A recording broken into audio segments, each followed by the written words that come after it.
Greetings. Welcome to The Road Cook. Today we're going to do a little video on cleaning fruits and vegetables.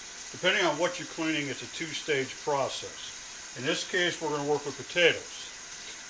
The reason I want to clean them is because I don't peel them. You should clean them anyway because they're dirty. In this strange world we live in today, there's a lot of fear about disease and such. And you can't really trust what you hear. And I'll give you a fine example. Many people may remember the E. coli scares surrounding spinach.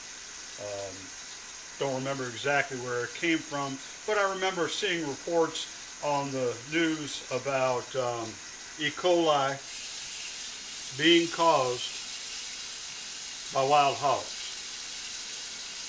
That's a wild story. How many farm boys grew up fertilizing their gardens with manure? I know I did. E. coli comes from human manure. It comes from people that don't clean their hands. And after 40 years in the hospitality industry, I guarantee you, if you knew what was going on in the back of the house of your favorite restaurant, you'd probably never eat there again. All right. So I don't peel these because DOM said not to. DOM, that's dear old mom. And what mom always said is that in a root vegetable, the highest part of the nutritional value is between the skin and the meat. Carrots, potatoes, yams, all this. Wherever possible, leave the skin on. Especially with something like carrot. I mean, that's killer beta-carotene.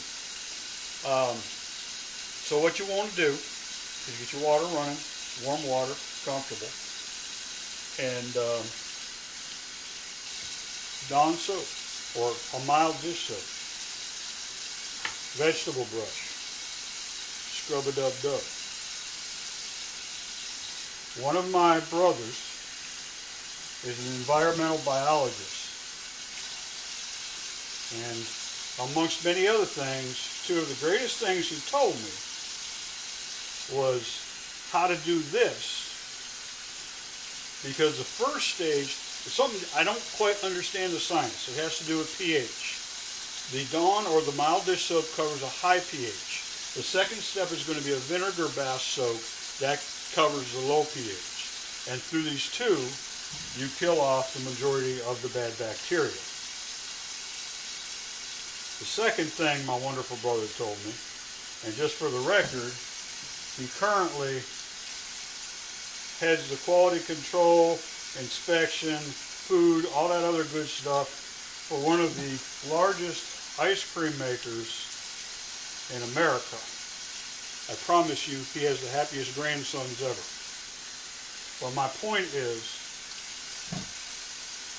the man's a genius. And if he says to scrub your vegetables with mild dish soap and a vinegar bath, I don't argue. The second wonderful thing he taught me, and I really don't care how many people I upset, because fact is fact.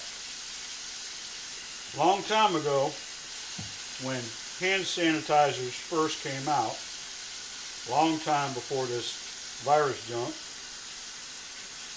I was working on a boat, and the whole hand sanitizer thing kind of confused me. So I called him. Got a pot on the boil. I called him and I asked him his opinion. What do you think of hand sanitizers? He responded, you got soap and water, don't you? End of discussion. Look at the ingredients of a hand sanitizer. Over 60, well, an alcohol that is over 60%, which is generally medical rubbing alcohol. A hand moisturizer, which in itself contains fragrance and contaminants. Now, a hand sanitizer is going to kill 99% of everything on your hand. But do you want 99% of everything killed? Your body, your skin, is an organ, just like your heart and lungs and everything else. Everything in your body has different microbes and bacteria and stuff to assist it.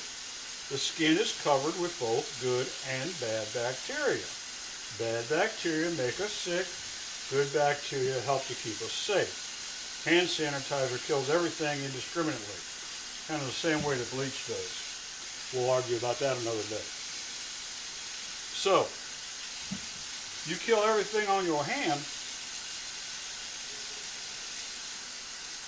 you're going to end up getting sick. And not only that, after the sanitizer with the alcohol kills 99% of the bacteria, the chemicals in the lubricants to moisturize your hand recontaminate your hand. What's the point? Okay. So now potatoes are washed. Round 1. We go on to round 2. Some water and pour in some vinegar. You want roughly a half cup of vinegar for every 2 gallons of water, more or less. Not really an exact science. No, it's probably a cup and a half. I like it strong. All right, potatoes go into the water, and they will soak here for 15 minutes. I guarantee you the first time you do this, you will be blown away at the dirt in the water when you're done. Okay, 15 minutes, you soak your potatoes.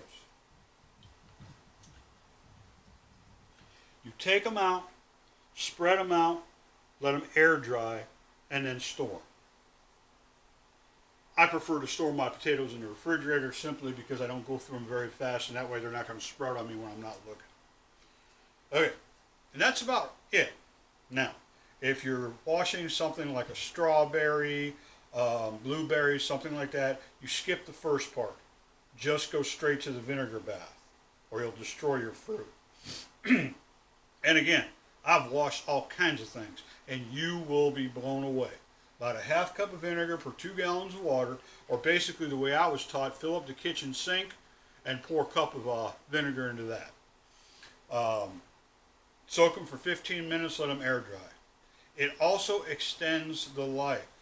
I have done this with mushrooms and with strawberries out on the sea, and I have kept them in my reefers for more than a month. Strawberries and mushrooms kept fresh for more than a month. The vinegar bath ain't no joke, folks. And in this day and age, with all the BS that we hear, keep it safe. Wash your vegetables, wash your fruits, eat healthy, eat safe, have a great life. Thanks for stopping by The Road Cook. Hopefully we'll see you again. Leave your comments if you wish. Eat well. Enjoy life. Be good to one another.